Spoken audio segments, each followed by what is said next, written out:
Hey, I'm Coach Mikki, and I'm so glad that you've joined us. And if this is your first time joining us, come on in and make yourself comfortable.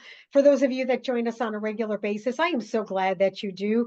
Thank you so much for always reaching out to our guests with your comments, your questions, and your suggestions of people you'd like to hear, not only on this podcast, but on my YouTube channel.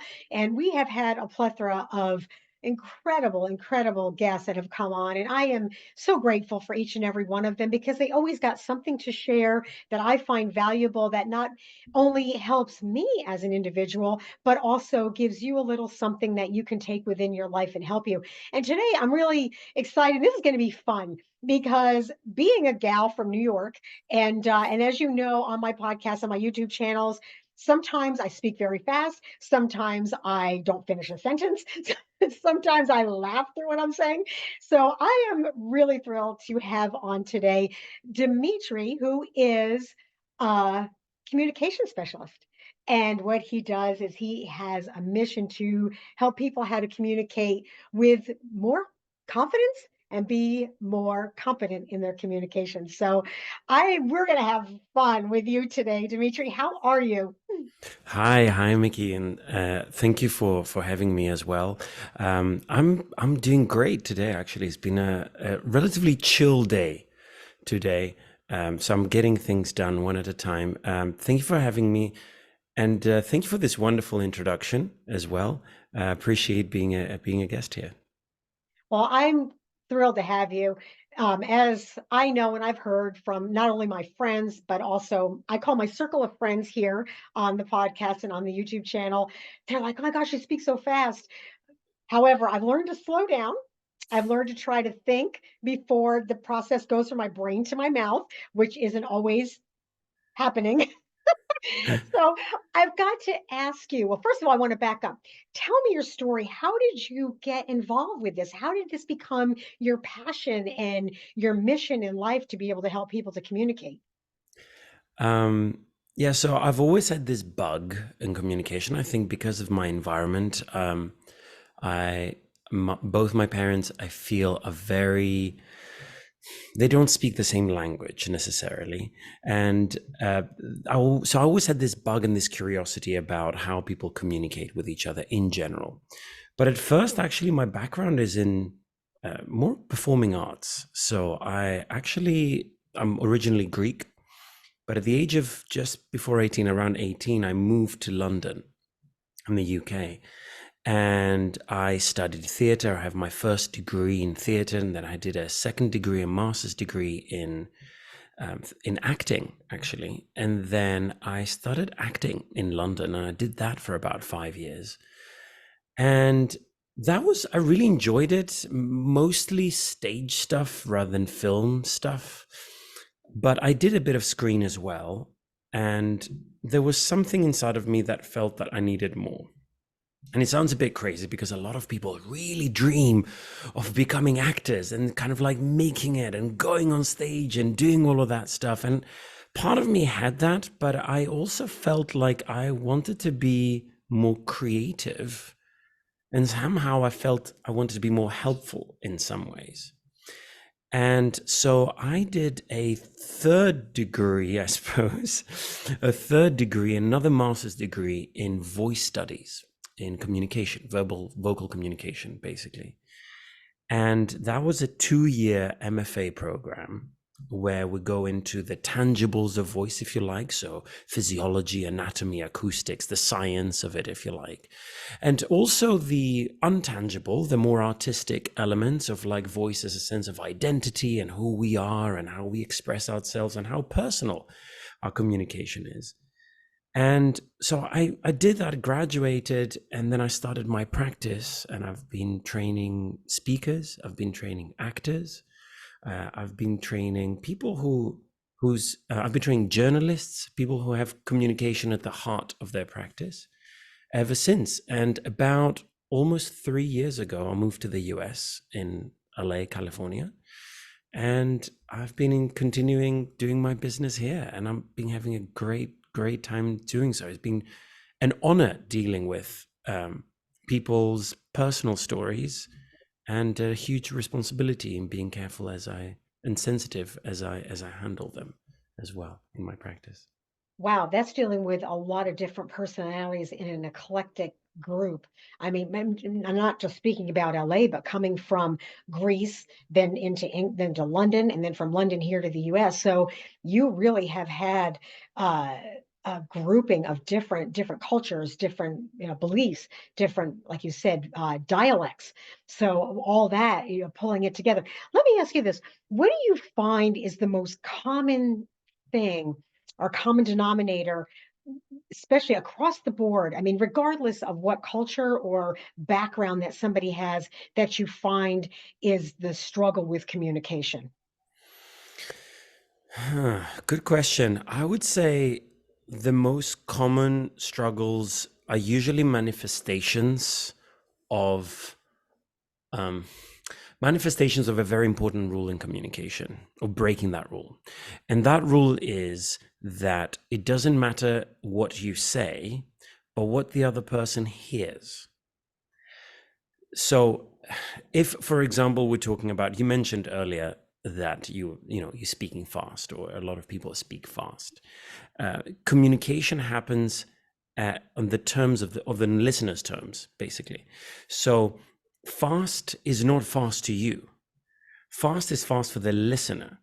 So in order to prevent cognitive overload, very often we need to think about what is the pace that the listener can process information and then speak at that pace. So that is like one manifestation. Other manifestations, you can hear it when people say, well, I told you this. And that's what you said. That can absolutely be true. It doesn't mean that that's what I heard, or that's what they heard, your listeners heard. It could be that you mumbled your words.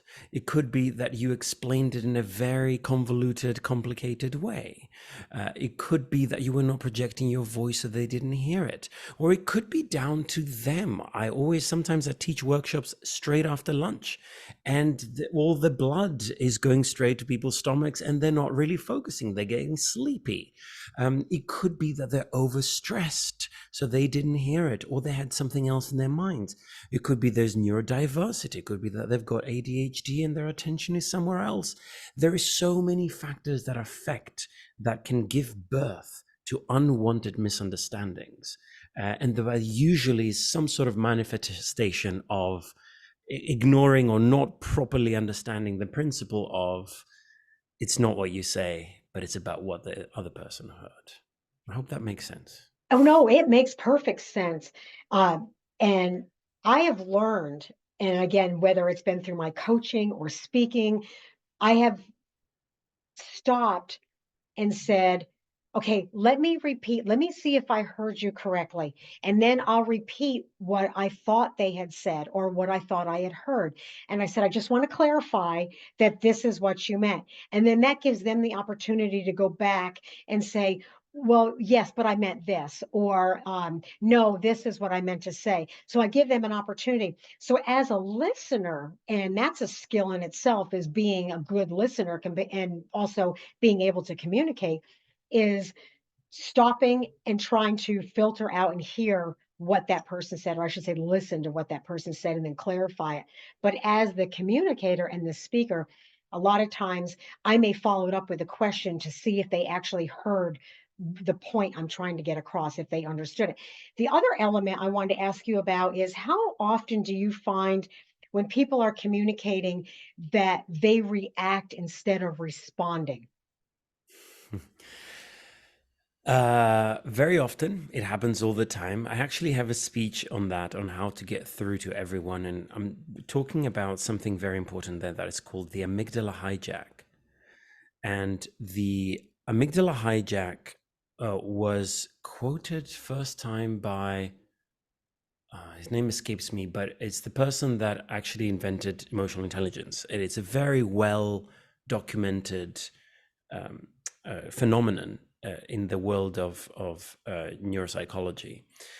And the idea of it is that every time we feel threatened somehow, there is a part in our oldest part of our brain, the reptile brain, that's called the amygdala.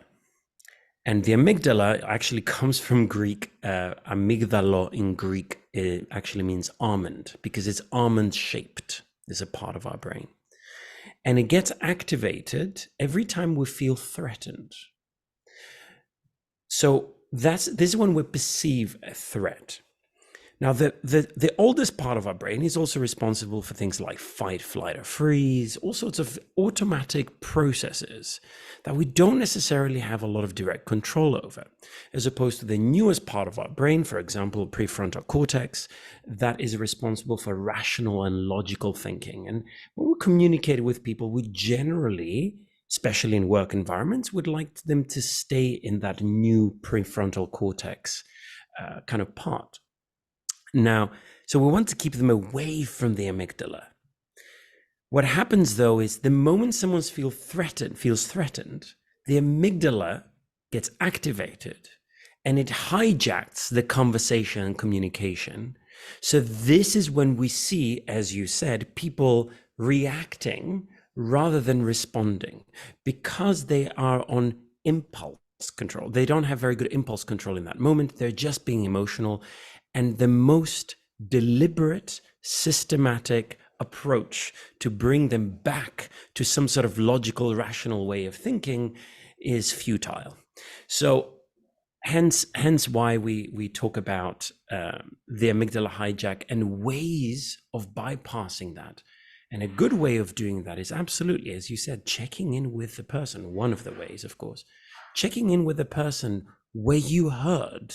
Did you understand what they meant to say? And it actually shows to them a good intention behind it, that your intention is not to react, not to go to attack them, but your intention is to understand them, which is in very short supply nowadays. So it's hugely appreciated most of the times.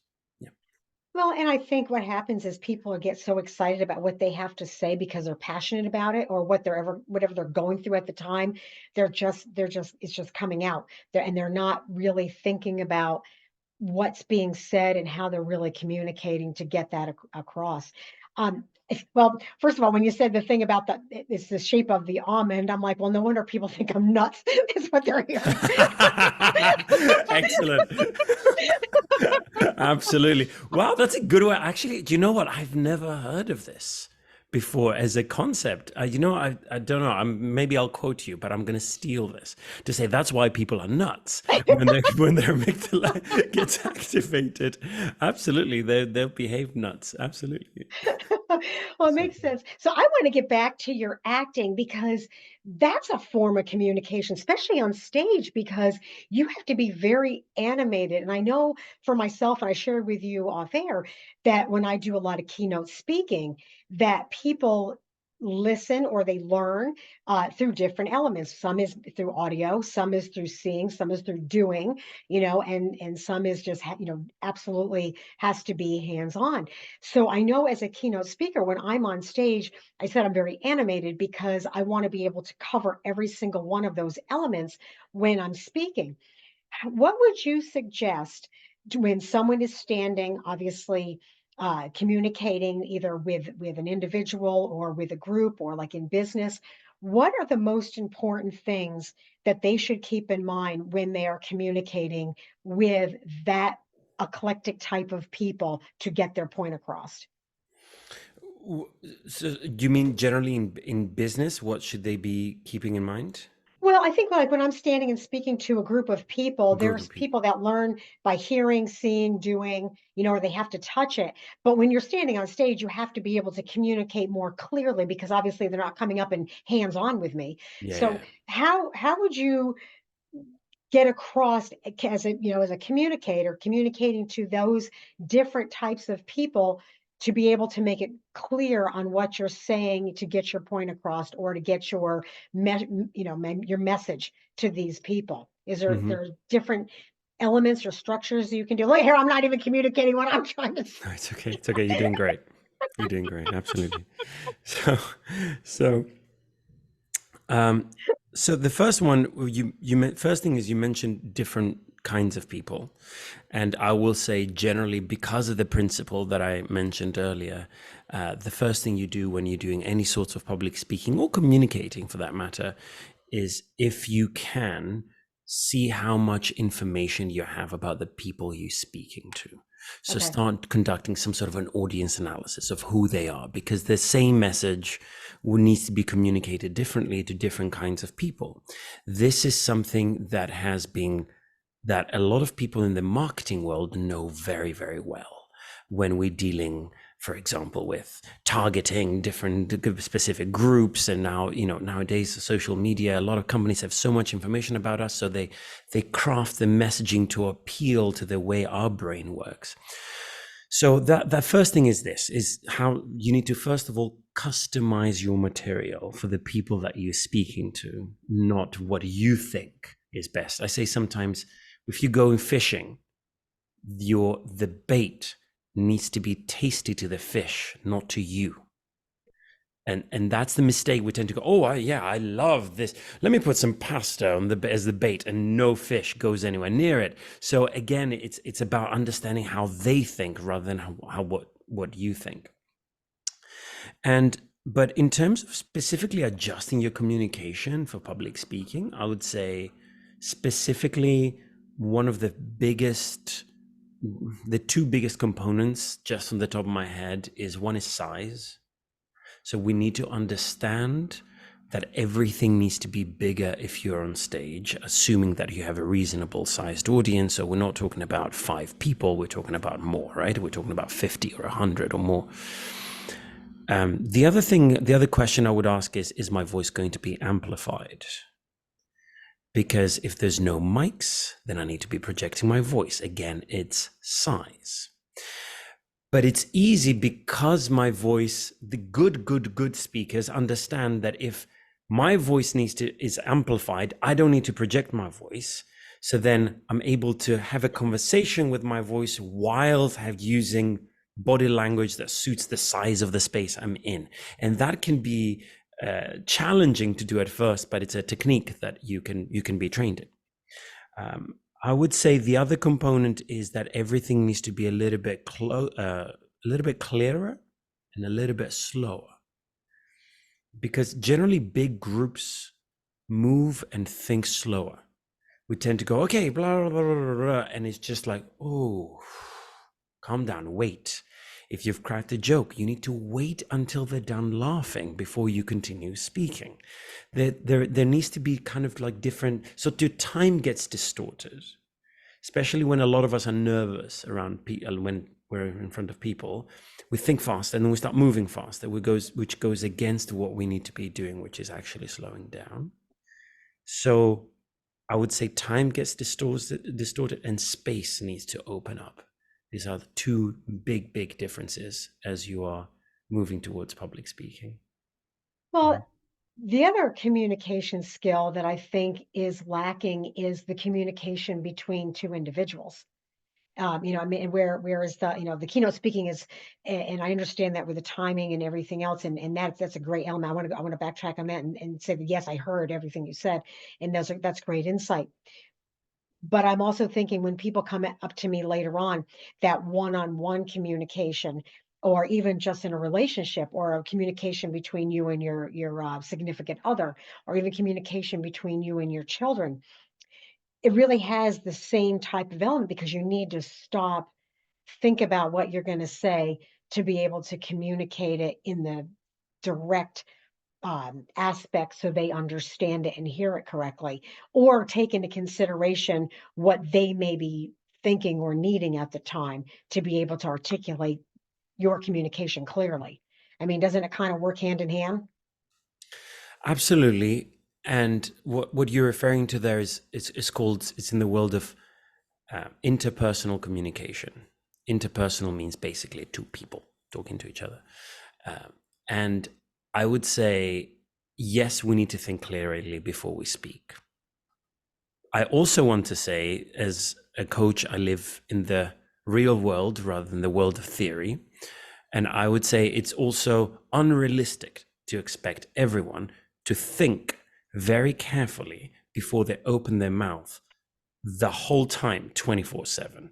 We are emotional humans, and we are impulsive humans sometimes. And I think this is where it gets a little bit more challenging to say, oh yeah, I'm hungry, my kids are screaming at the back of the car, and my husband or wife or whatever calls me, my partner calls me, and they pick up the phone, they ask me to do one more thing today, and I expect to think very carefully, as I am breathing, taking conscious breaths, as I have the kids screaming, and as I'm navigating rush hour traffic, and give a very well structured and calm and composed answer to my partner.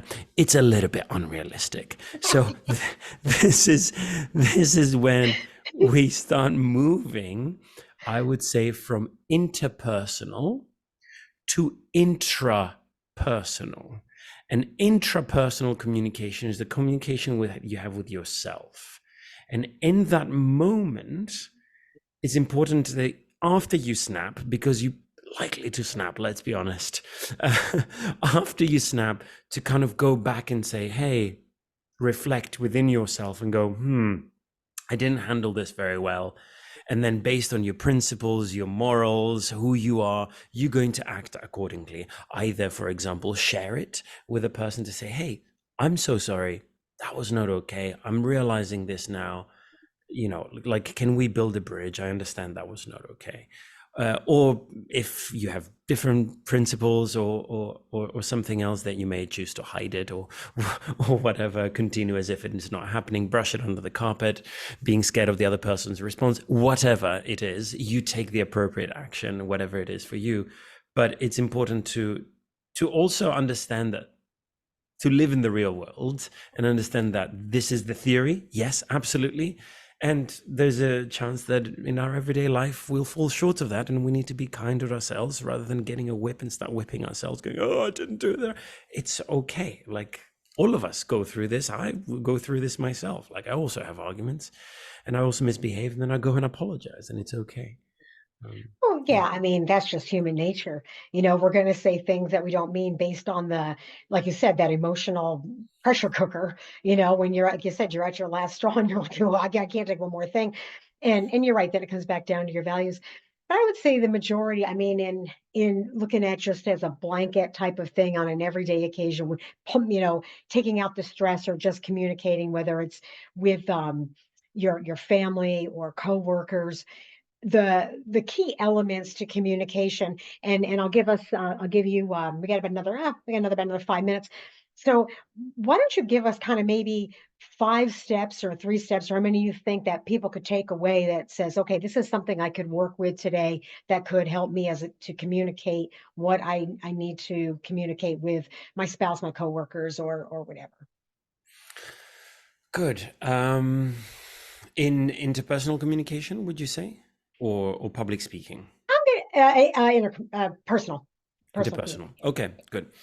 So in interpersonal communication, I will say that the first thing to consider was what I said. Just think from the perspective of the other person, how they're receiving something.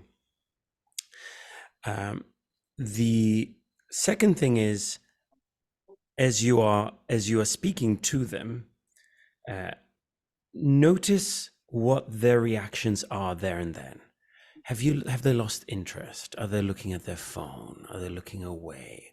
What is happening? Is it something that you're not communicating very well? Perhaps these kind of non-verbal cues will tell you whether that's actually happening or not. And finally, the third thing is to not assume that your understanding is correct. So active listening, we call this active listening, to make sure that the other person, that your perception of the other person is accurate. It could be that you ask them to clarify or specify something. It could be that you are, what you said earlier, you're just checking in with them like, hey, I'm receiving this in this way. This is what I understand. Is that correct? And there is nothing that will make them, we are in this world to be heard and to be witnessed. And we rarely get that. So much of the frustration is when we're being talked at rather than being talked to, or even better, talk with somebody else. And we're really not receiving that. We receive sales calls. We don't feel like we're being understood. People like pushing their agenda on us all the time.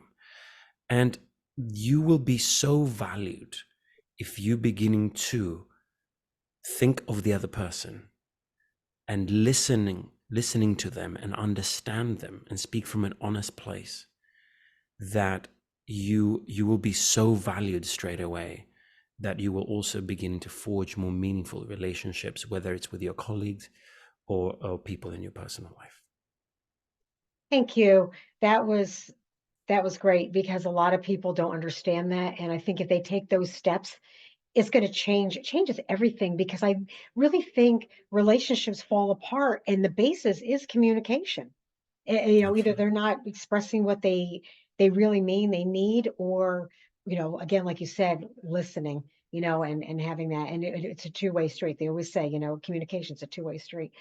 Well, I have had so much fun with you, and you have been great and allowing me to just be me in my communication Of course. skills. We were saying, can we is it okay if I share what we were saying earlier? Sure.